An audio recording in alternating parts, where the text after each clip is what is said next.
रत्ना को भी ठीक उसी तरह मारा गया जैसे नंदू को मारा गया। कमले जो कोई भी है प्रदीप से बदला लेना चाहता है, उसे बताना चाहता है कि वो उससे कितनी नफरत करता है और इसीलिए शायद वो उसके परिवार के लोगों को एक के बाद एक मार रहा है।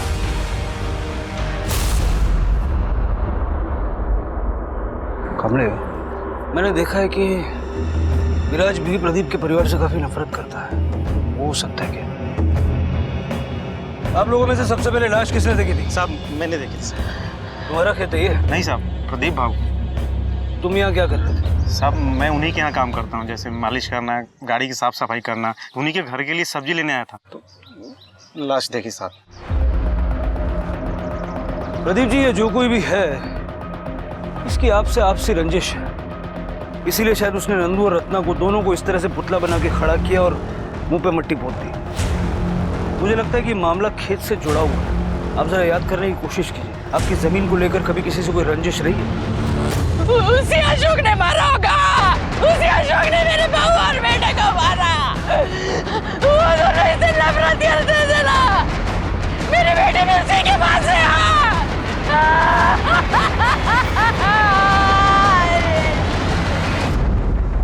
क्या रे, तो आधा घंटा बोल के निकल गया था, अभी 2 घंटे हो गए, किधर गया था?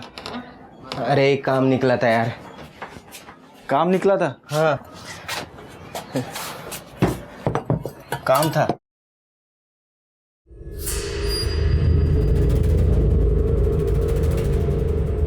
तू झूठ बोल रहा है ना? मेरे से कुछ तो छुपा रहा है। मित्र मानतोस ना मला? बोल। यार राकेश, मुझसे बहुत बड़ी गलती हो गई यार। गलती? कौन सी गलती? एक के बाद एक होती हत्याओं ने पुलिस की रातों की नींद उड़ा दी। इन्वेस्टिगेशन भी तमाम उम्मीदें जगाते हुए घूमकर शून्य पर आकर रुक जाती। नंदू और रत्ना की लाश को देखकर विराज का थूकना उसे पुलिस की नजरों में ले आया। और संतोष ने आखिर ऐसा क्या किया था जिसकी वजह से वो इतना घबराया हुआ था? क्या ये पूरा षड्यंत्र अशोक ने रचा था या फिर नागेश ने अपना पुराना बदला लिया था? सर, अशोक ने जिस दुकान पे शॉपिंग की थी ये उसका डुप्लीकेट बिल है। सर, उसने दूल्हा और दुल्हन का जोड़ा खरीदा था, लेकिन सर एक अजीब बात है, उसने 2 नहीं बल्कि 3 लोगों की बुकिंग कराई थी। मतलब अशोक और स्वाति का भाग के शादी करने का प्लान था और इस प्लान में कोई तीसरा भी इन्वॉल्व है। सर, आप लोग मुझे फिर यहाँ पर ले आए, मैंने सब बताया तो। ये शादी का सामान किसके लिए खरीदा था?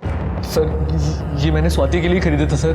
हम लोगों को समझ में आ गया था कि उसके घर वाले हमारी शादी नहीं होने देंगे, इसलिए हम लोगों ने छुप के शादी करने का प्लान बनाया था।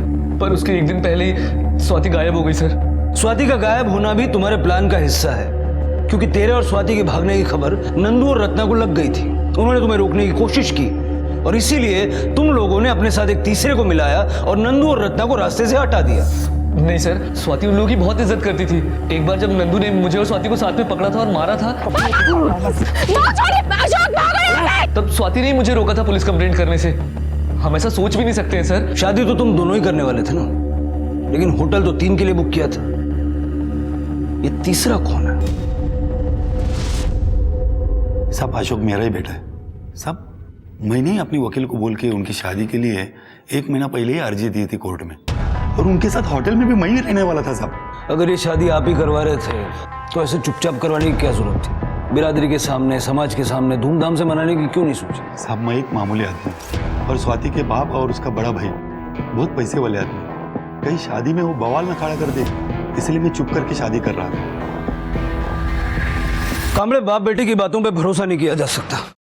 फिलहाल इनको छोड़ दो और जरा पता लगाओ कि अशोक और स्वाति की शादी में कोर्ट में गवाही कौन कौन देने वाला था। Okay sir. सर, रत्ना की पीएम रिपोर्ट। रत्ना की पीएम रिपोर्ट के हिसाब से रत्ना की हत्या भी सिमिलर हथियार और सिमिलर पैटर्न से हुई, ठीक वैसे जैसे नंदू को मारा गया। कांबड़े, मुझे लगता है कि कातिल ने शायद इसलिए नंदू और रत्ना के मुंह पे मिट्टी लगा के उनको खेत में बिजुगा बना के खड़ा किया ताकि हमारे शक की सुई उसके कर्जदार और किसान मजदूरों की तरफ घूम जाए। या फिर यह भी हो सकता है कि उसका प्रदीप के खेत, गांव की मिट्टी और बिजुगा से कोई गहरा संबंध हो। लेकिन कौन हो सकता है ये? विराज, जब नंदू और रत्ना की बॉडी मिली तब जिस नफरत से वो देख रहा था और जिस तरह से उसने जमीन पे थूका था। हो सकता है सर। सर, विराज और नंदू ये दोनों अक्सर साथ रहा करते थे। सर, विराज के रहते नंदू गायब हो जाता और उसे पता भी नहीं चलता। सर, ऐसा कैसे हो सकता है? और सर इन्वेस्टिगेशन से सामने आया है कि नंदू और रत्ना विराज को टॉर्चर किया करते थे। सर कहीं विराज नहीं तो? सर मुझे लगता है कि हमें इस विराज को उठा लेना चाहिए। नहीं कमरे, विराज को उठाने से पहले शंकर को उठाओ। शंकर से हम विराज की सारी हिस्ट्री निकालेंगे। Okay sir. नागेश मोहिते के बारे में कुछ पता चला? सर गांव वालों से उसके बारे में पूछताछ की है। उनका कहना है कि उसका कोई एक ठिकाना नहीं है। खबरियों को अलर्ट कर दो, उनसे कहो कि नागेश जैसे ही गांव में दिखाई दे सबसे पहले हमें पता चलना चाहिए। तब तक मैं देखता हूं कि इस विराज की नफरत किस हद तक जा सकती है।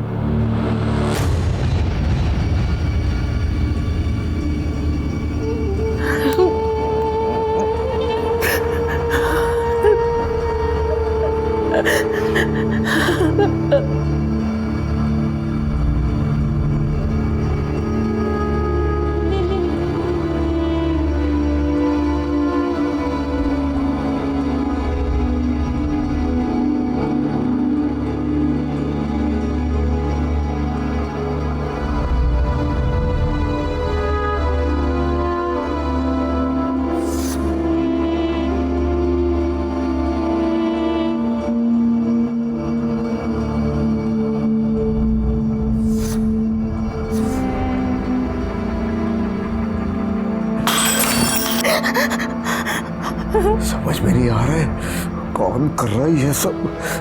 लगता है पूरा गांव हमारे खिलाफ गया है।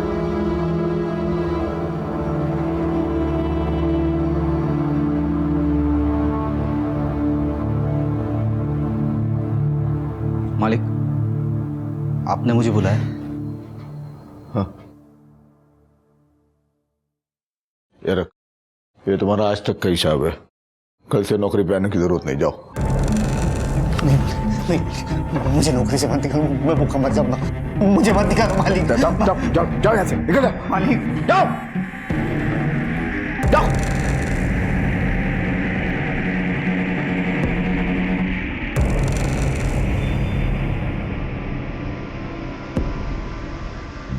प्रदीप के लिए दुश्मन को पहचानना मुश्किल था क्योंकि उसने पूरे गांव पर ही अत्याचार किए थे। उधर पुलिस के पास संदिग्धों के नाम पर विराज, राकेश, अशोक, संतोष और नागेश के साथ साथ और भी नाम जोड़ते जा रहे थे। पर देखा जाए तो सारा का सारा गांव ही संदिग्ध था।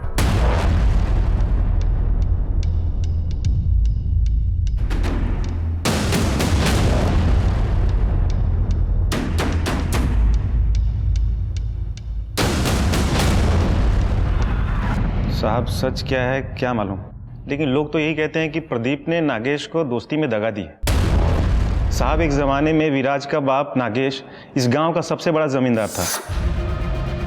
230 एकड़ ज़मीन थी उसके पास। कुछ दिखावे में, कुछ शराब में, और बची खुची ज़मीन अभिलाषा नाम की औरत लुटा दी।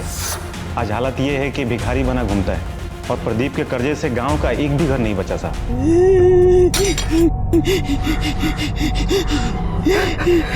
मेरी बेटी मुझे लौटा दो, मेरी बेटी को ला दो, लेकिन तेरी जमीन वापस करता हूँ, तेरा कर्जा माफ करता हूँ, लेकिन मेरी बेटी को मेरे ला दो। आज शपथ मालिक, मला माहिती नाही आपकी बेटी कहाँ है। स्वाति कहाँ है? मेरी बेटी क्या है बता ना, तेरे बैल वापस करता हूँ मैं। मेरी बेटी मुझे ला दे। मुझे नहीं मालूम मालिक, मुझे नहीं मालूम।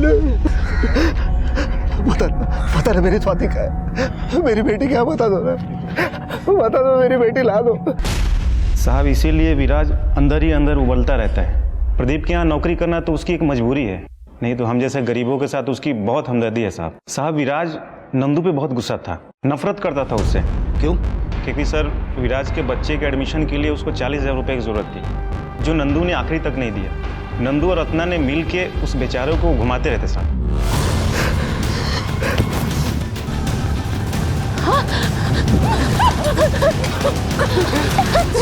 चलो यहाँ से, चलो। अगर मेरे बेटे के साथ कुछ हुआ ना तो जान से मार दूंगा सबको, आग लगा दूंगा गाँव में। एक भी बच्चा जिंदा नहीं छोड़ूंगा इस गाँव में, ध्यान से याद रखना। चलो यहाँ से।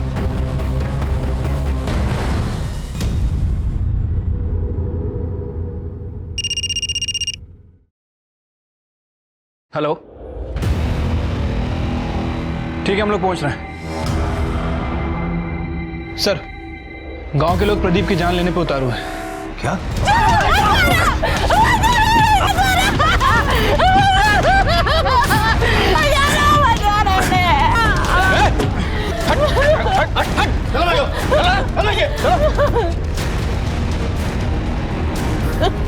या बैठ के तमाशा देख रहे थे, अपने मालिक को बचा नहीं सकते थे? मालिक नहीं है मेरा, काम पर से निकाल दिया। साहब अगर ये आज बीच में आता ना, हम इसे भी नहीं छोड़ते।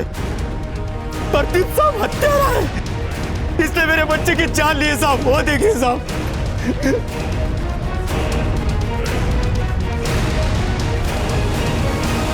साहब प्रदीप ने कुएं के पानी में जहर मिलाया है, मैंने खुद देखा है। ये तो प्रदीप है, ये यहाँ क्या कर रहा है?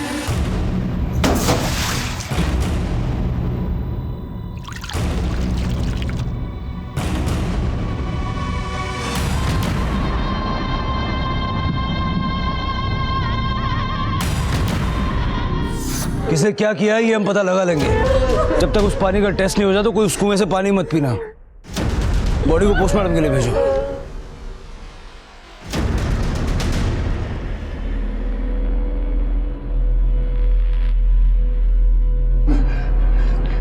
बताइए, कुएं के पानी में जहर मिलाया था आपने? साहब इन्होंने कुछ नहीं किया, मेरी बात का यकीन कीजिए। अपने बेटे और बहू को खोने की वजह से ये बहुत टूट गए अंदर से। अपनी बेटी स्वाति के लिए बहुत परेशान है ये। बताइए, कुएं के पानी में जहर क्यों मिलाया आपने? ये झूठ है, मैंने नहीं जहर मिलाया। मैं तो अपनी बेटी को ढूंढ रहा था, न जाने वो कहाँ है। वो जिंदा भी है या उसे भी मार दिया है। अच्छा होगा अगर कुछ दिन आप घर से बाहर ना निकलें।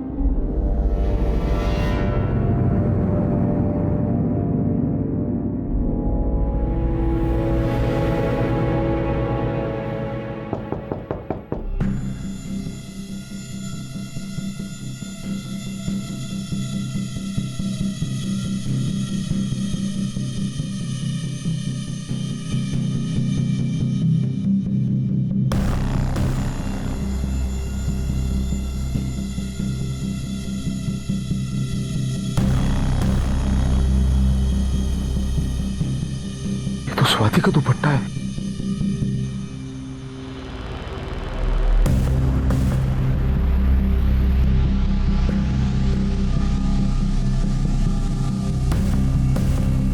कौन है? कौन है? स्वाति, चंद्रा, चंद्रा। क्या हुआ? स्वाति का दुपट्टा है।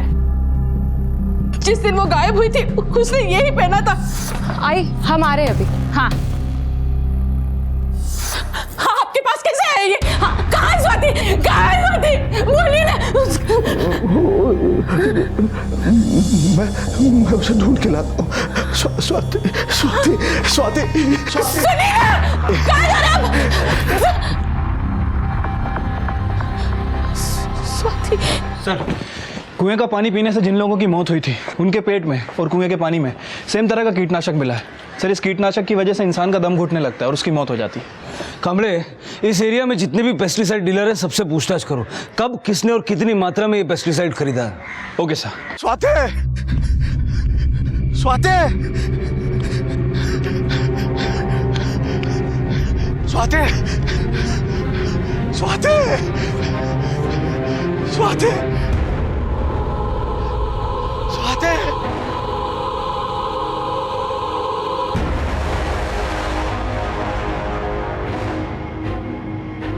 तूने उठाया मेरे बच्चों को,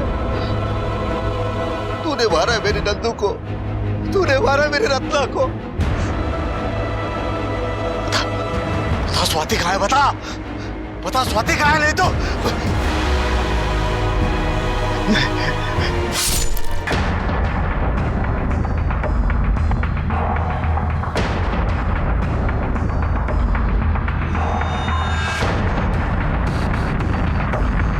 जाओ, हटो, हटिए आप लोग, हटिए, चलिए पीछे, पीछे चलिए।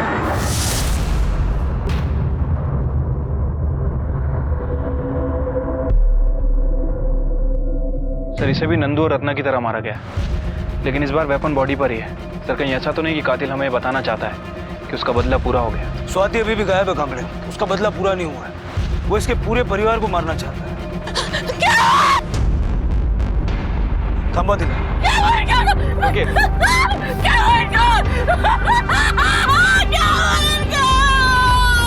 देखिए आप शांत रहिए. तभी इनके हाथ में स्वाति का दुपट्टा था और दान की कलियां थी. मुझे बोल कर निकले थे मैं स्वाति को ढूंढने जा रहा हूँ. कमले, ये जो कोई भी है बहुत शातिर है. इसने प्रदीप को यहाँ बुलाने के लिए स्वाति का दुपट्टा यूज किया ताकि हम उसको ट्रेस ना कर पाए. सर ऐसा भी हो सकता है कि कातिल ने कीटनाशक मिलाया कुएं में ताकि गांव के लोग प्रदीप पे शक करें और फिर इसे मार दें. जल्द से जल्द उस पेस्टिसाइड के डीलर को ढूंढ निकालो और बॉडी को पोस्टमार्टम के लिए भेजो.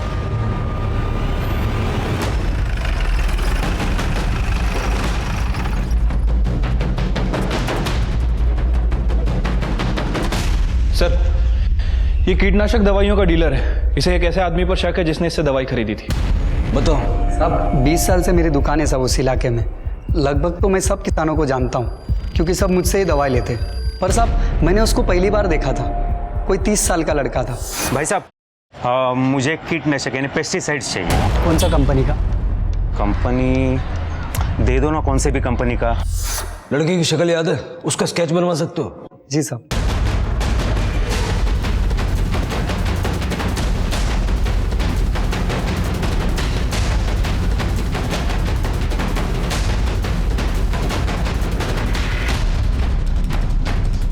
सर ये रहा उस लड़के का स्केच.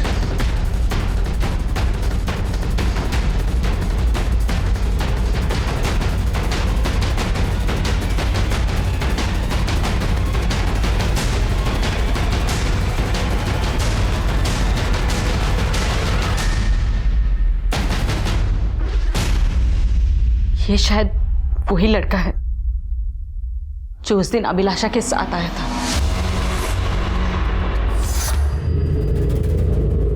ये मेरे मकान के कागज है. मैंने साइन कर दिया है. देख लो. ये तुम्हारे मकान की कीमत. तुम सिर्फ मकान की कीमत चुका रहे हो. मैंने तो इस गांव में रहने की कीमत चुकाई है और आज तक चुका रही हूँ. अगर उस वक्त मेरे कुछ अपने मेरी मदद करते तो मुझे इस तरह गांव में मुंह छुपा कर आने की जरूरत नहीं पड़ती. लेकिन गलती तो मेरी है. मैंने लोगों से उम्मीद रखी, वो भी उनसे जो सिर्फ व्यापार करना जानते हैं. ठीक है, कितनी बोलते? मकान की कीमत मिल गई ना तो निकलो यहाँ से. बहुत हो गया, जाओ. अभी बहुत हुआ कहाँ है? अभी बहुत कुछ होना बाकी.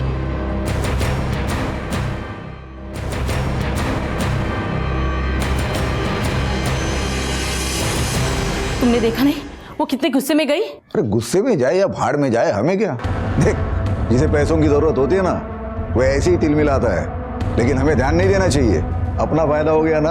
अरे आधे से भी कम कीमत में मकान मिल गया उसका. ये उसके मकान के पेपर्स है जो वो लेकर आई थी. इसमें उसकी फोटो और उसके शहर के घर का पता है.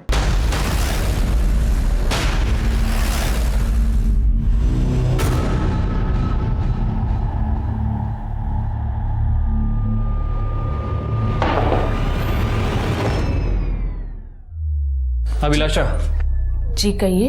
तुम्हें हमारे साथ पुलिस स्टेशन चलना होगा. क्यों? मैंने ऐसा क्या किया है? तुमने क्या किया है तुम्हें पता चल जाएगा.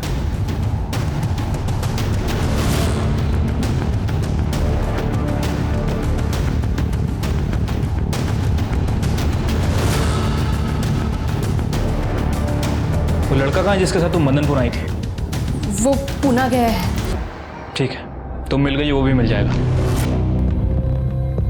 नागेश को कहां छुपा रखा है? झूठ बोलने की कोशिश मत करना क्योंकि हम जानते हैं नागेश तुमसे मिला हुआ है. विराज ने उस दिन गांव की मार्केट में तुम्हें देख लिया और उस दिन से 4 लोग गायब हैं. नंदू, रत्ना, स्वाति और नागेश. उस दिन प्रदीप को अपना मकान बेचकर वो रुपए लेकर मैं बाजार से निकल ही रही थी. तभी अभिलाषा अभिलाषा मुझे अपने साथ ले चलो ना तुम. देखो मेरी जिंदगी नरक हो गई है तुम्हारे बिना. और जो मेरे साथ हुआ था वो भूल गए? क्या हुआ था तुम्हारे साथ?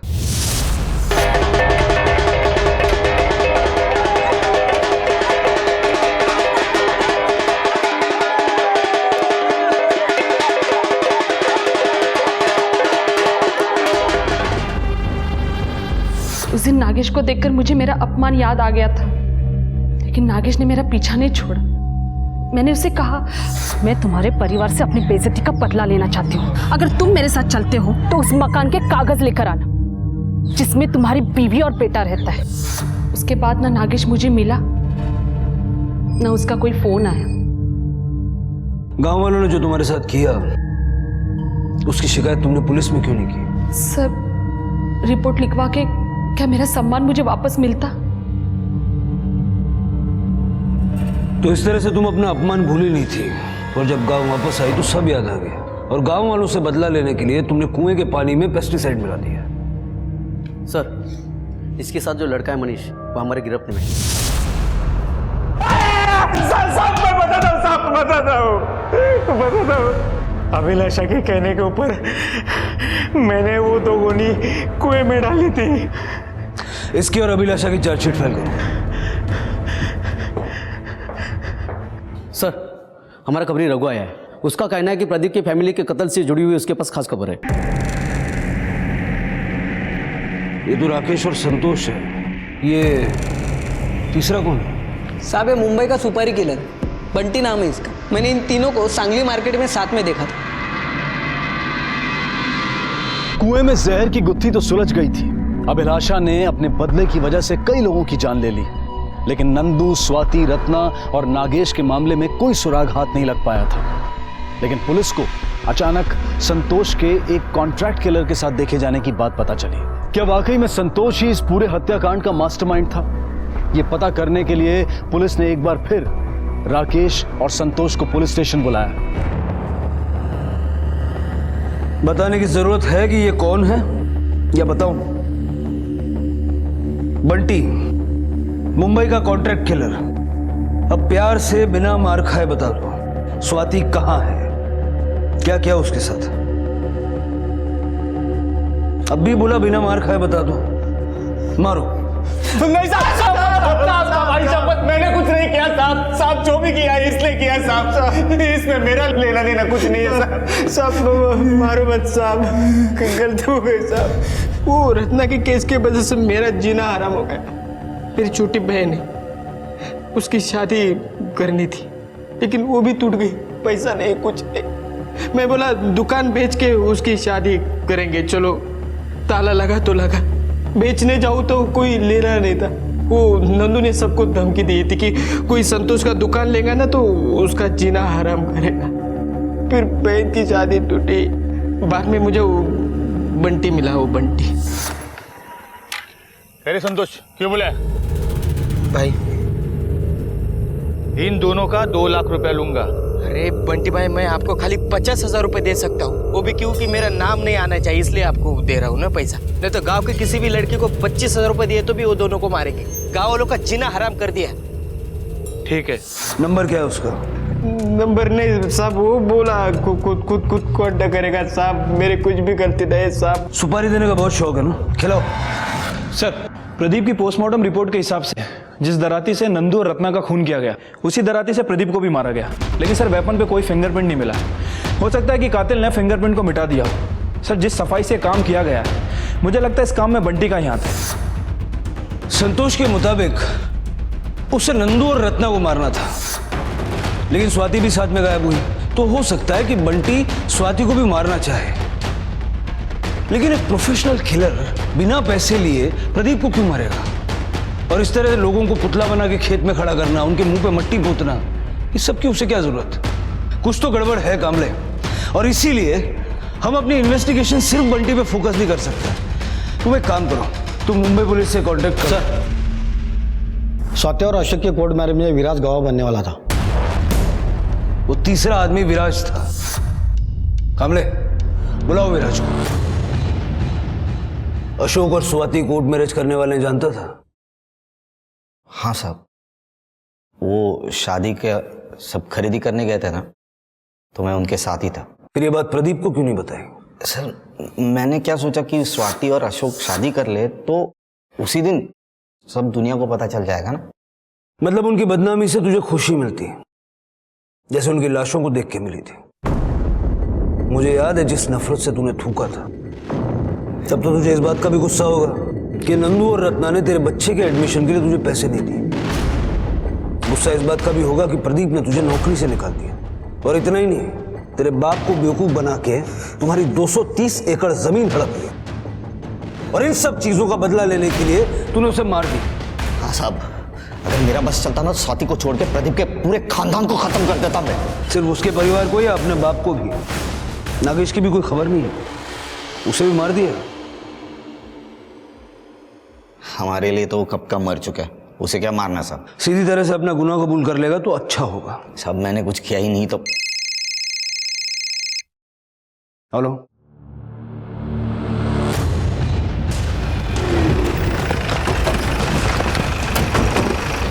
साहब इस तरह यही रुको।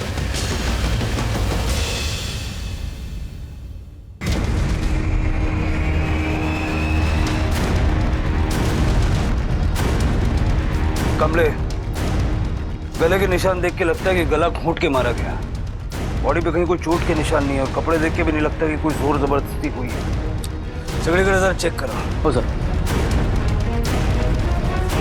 कमले, ये खून के निशान देखे, लगता है शायद नंदू और रत्ना को भी यही लाकर मारा गया होगा। सर ये 3 मोबाइल मिले। ऑन करो। हाँ सर। सर ये तो नंदू का मोबाइल है और ये रत्ना का। इसका मतलब हुआ स्वाति के साथ साथ नंदू और रत्ना को भी यहीं लाके मारा गया। लाश को सबसे पहले किसने देखा? साहब इन लोगों ने। हाँ साहब, हम जानवरों के लिए घास काटने के लिए आए थे। धूप बहुत तेज थी, सोचा आराम कर लूँ थोड़ा। देखा वहाँ लाश पड़ी थी। शंकर जा रहे थे, उनको मैंने बताया। बोला। सर, बंटी के बारे में मुंबई पुलिस से कुछ इन्फॉर्मेशन मिली है। सर मुंबई पुलिस के मुताबिक 13 अक्टूबर की रात को उन्होंने बंटी को एनकाउंटर में मार गिराया, जबकि ये नंदू, रत्ना और प्रदीप का मर्डर 13 तारीख के बाद हुआ है। मतलब इन हत्या में बंटी का कोई हाथ नहीं है। कमले, मुझे लगता है कि किलर कोई ऐसा है जो प्रदीप के परिवार के बारे में हर छोटी से बड़ी बात जानता है। और अगर मैं इस एंगल पे सोचता हूँ तो सबसे पहला नाम मेरे दिमाग में आता है अशोक, दूसरा विराज, विराज का बाप नागेश, जो कि प्रदीप का दोस्त भी रह चुका है। हो सकता है कि विराज और उसके बाप ने मिलकर इस काम को अंजाम दिया हो। और विराज और उसकी मां ने नागेश के गायब होने की झूठी खबर फैलाई हो। एक काम करो, अशोक को छोड़ दो और उससे कहो कि पुलिस स्टेशन लाके रोज हाजिरी लगाए और इन सब पे नजर रखो। अगर इन्हीं में से कोई है तो डेफिनेटली हमें कोई ना कोई क्लू तो मिलेगा। और चंद्रा के घर के बाहर अपना एक आदमी सिविल कपड़ों में लगा दो। कातिल उसे भी नुकसान पहुंचाने की कोशिश कर सकता है। Okay sir. पुलिस ने सबको खुला छोड़ दिया और सब पर नजर रखना शुरू किया ताकि कोई एक गलती करे और पुलिस उसे दबोच ले। इसी दौरान नागेश, जो नंदू, रत्ना और स्वाति के लापता होने वाले दिन से ही गायब हुआ था, उससे जुड़ी एक अहम जानकारी पुलिस के हाथ लगी।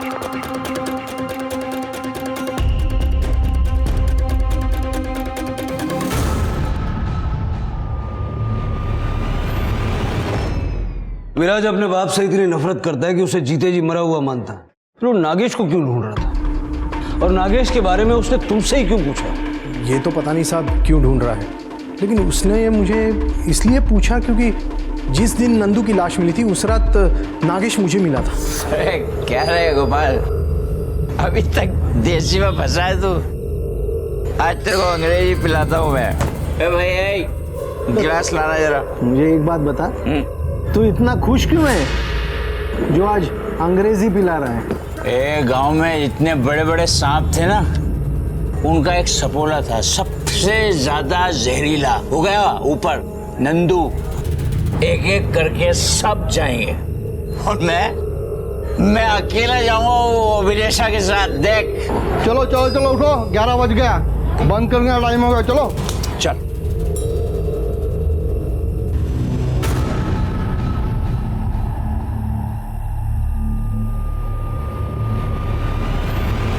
उसके बाद हम बातें करते टहलते नागेश के घर तक चले गए। चल तू अब सो जा, मैं निकलता हूँ। अरे आज नींद किधर आने वाली है रे, एक बहुत जरूरी काम है वो करना है। तू जा तू जा। उसने बताया कौन सा काम निपटाना चाह रहा था? मतलब उस दराती के बारे में या अभिलाषा के बारे में या प्रदीप और उसकी फैमिली के बारे में? नहीं साहब। ठीक है, जाओ। कमले, अगर इस गोपाल की बात को सच माने तो 11 बजे तक नागेश अपने घर गया, जबकि सुनीता ने हमसे कहा कि वो 9 बजे के बाद आया ही नहीं। रात को 9 बजे के आसपास देखा था, उसके बाद से कहाँ है मालूम नहीं। अगर ये गोपाल सच बोल रहा है तो फिर सुनीता हमसे झूठ क्यों बोल रही? सर हो सकता है कि नागेश को सुनीता और योगेश ने बाद में देखा ही ना हो, और वैसे भी उन दोनों को उसकी कुछ ज़्यादा पड़ी नहीं है। सर ये स्वाति की पीएम रिपोर्ट। सर रिपोर्ट के हिसाब से स्वाति की मौत गला घुटने की वजह से हुई है, और कोई भी सेक्सुअल असॉल्ट भी नहीं हुआ है। मतलब कातिल प्रदीप रत्ना और नंदू से जितनी नफरत करता था उतनी स्वाति से नहीं करता। ये विराज हो सकता है क्योंकि वो शादी में भी इन्वॉल्व था। सर कहीं ये काम ये दोनों बाप बेटे मिलकर तो नहीं कर रहे? चलो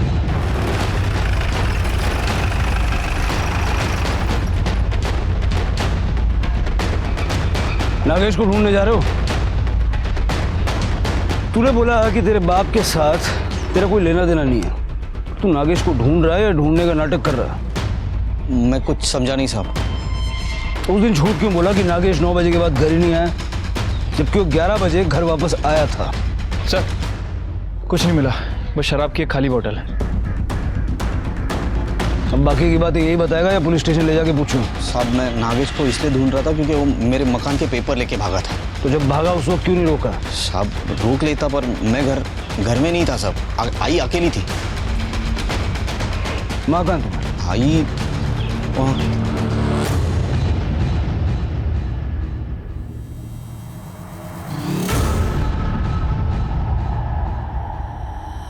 ये नागेश जब घर के पेपर लेके भागा तो आपने रोका क्यों नहीं?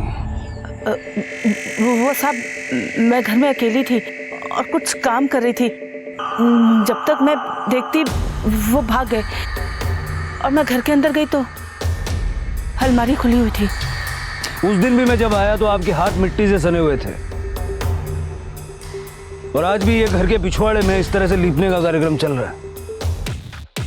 क्या कोई खजाना वगैरह दबा के रखा है क्या? नहीं साहब ऐसी कोई बात नहीं है। सर जगह देखकर तो ऐसा लग रहा है कि इसे खोद कर अभी भरा गया। शिंदे सर खोदो यहाँ पे। नहीं साहब यहाँ कुछ नहीं है। ऐसे चुपचाप खड़े रहो इधर।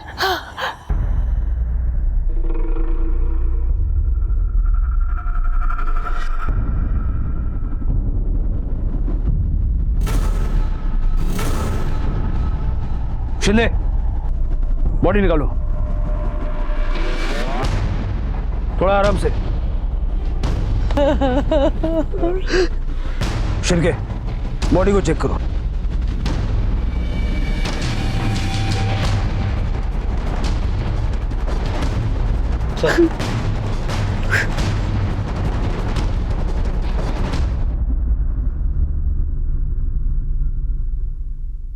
आई ये तूने क्या किया?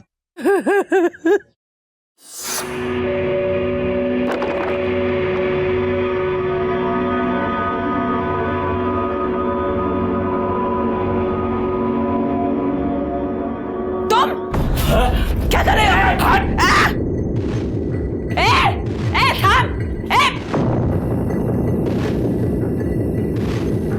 अरे थामा!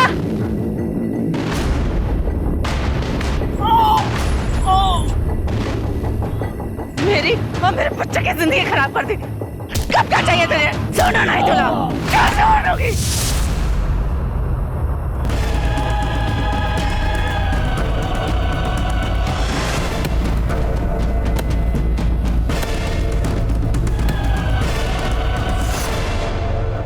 और उसके बाद जब विराज घर आया तो आई क्या गई तू जागी?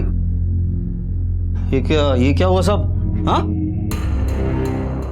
मेरा बाबा नागेश बहू के गहने लेके भाग रहा था तो गहने का?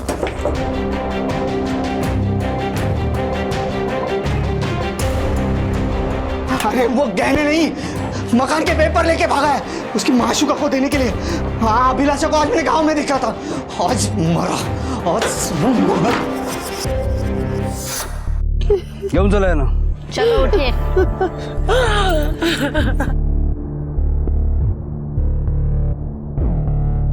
नागेश की गुमशुदगी का मामला तो खुल गया, लेकिन प्रदीप, नंदू, रत्ना और स्वाति के कत्ल का सच अभी तक रहस्य बना हुआ था। पुलिस ने न सिर्फ संदिग्धों की बल्कि उनके करीबी लोगों की भी जांच पड़ताल शुरू की। और इसी दौरान प्रदीप की हत्या के बाद अखबार में छपी एक खबर ने पुलिस का ध्यान अपनी ओर आकर्षित किया। सर, आज के अखबार में प्रदीप से रिलेटेड एक इन्फॉर्मेशन छपी है। सर, आज से 20 साल पहले इसी गांव में किसानों और मजदूरों के ऊपर नरसंहार हुआ था। सर, उसका प्राइम सस्पेक्ट प्रदीप था, लेकिन उसके खिलाफ कोई सबूत नहीं मिला और उसे छोड़ दिया गया। सर, इस नरसंहार में लगभग सभी लोगों की मौत हो गई थी, लेकिन एक 2 साल का बच्चा बच गया था। कामले, पता करो ये बच्चा कौन था और अब कहाँ है? पाटिल साहब, आप इस गांव के सरपंच हैं, पिछले 3 पीढ़ियों से यहीं पे। 20 साल पहले इस गांव में एक नरसंहार हुआ था। किसने किया था, क्यों किया था, कुछ पता है उसके बारे में? गरीब किसान थे साहब, उनकी जमीन प्रदीप ने जबरदस्ती हड़प ली थी। उन्होंने पुलिस में रिपोर्ट दर्ज की तो प्रदीप ने मना किया। वो लोग नहीं माने तो फिर उसके बाद जो कुछ हुआ, किसी को नहीं छोड़ा, सबको गोलियों से भून डाला। 2 साल का बच्चा वो बच गया। वो बच्चा कहाँ है, कौन है, पता है उसके बारे में? हाँ, इसी गांव में है, बहुत मेहनती है।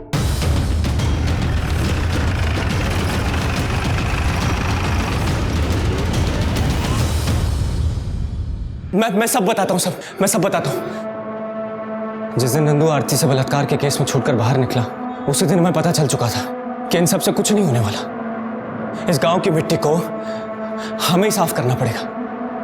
पूरा गांव उनके अत्याचारों से परेशान था साहब, पर कोई हिम्मत ही नहीं करता था साहब, सब डरते थे। तब हम तीनों ने फैसला किया कि प्रदीप के परिवार को उसके किए की सजा जरूर मिलनी चाहिए। और उस दिन जब नंदू खेत से बाहर निकला,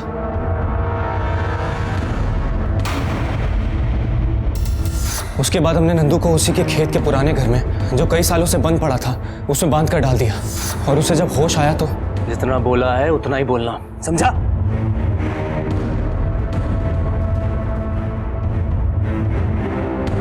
हेलो रत्ना, आज जरा 40,000 रुपए लेके खेत पे आ जाना। मुझे किसी को पैसे देने हैं तो मैंने उसको इधर ही बुला लिया है। साहब, हम सिर्फ रत्ना को वहां पर बुलाना चाहते थे, पर उसके साथ स्वाति भी वहां पर आ गई।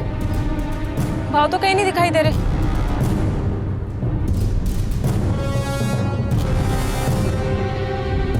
सबसे पहले हमने नंदू को मारा, उसके बाद रत्ना को। सब उसके बाद मैंने स्वाति के दुपट्टे में धान बांधकर उसे प्रदीप के घर के बाहर फेंक दिया।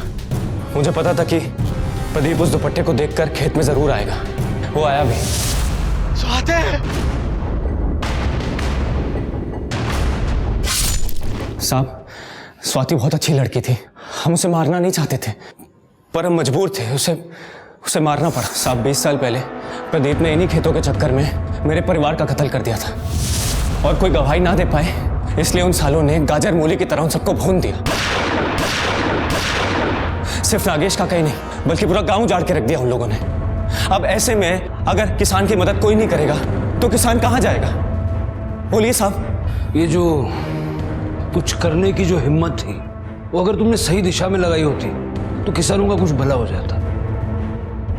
लेकिन अब न किसानों का भला होगा न तुम लोगों का। अब जो तुमने किया है उसके लिए तुम सारी जिंदगी जेल में काटोगे।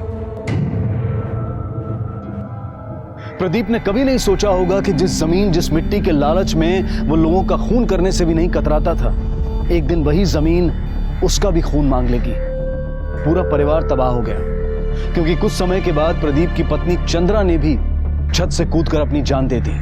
जगताप, कैलाश और राजन को प्रदीप के परिवार की हत्या के लिए, सुनीता को नागेश के कत्ल के लिए, और अभिलाषा और मनीष को मासूम बच्चों और गांव वालों की हत्या के लिए गिरफ्तार किया गया।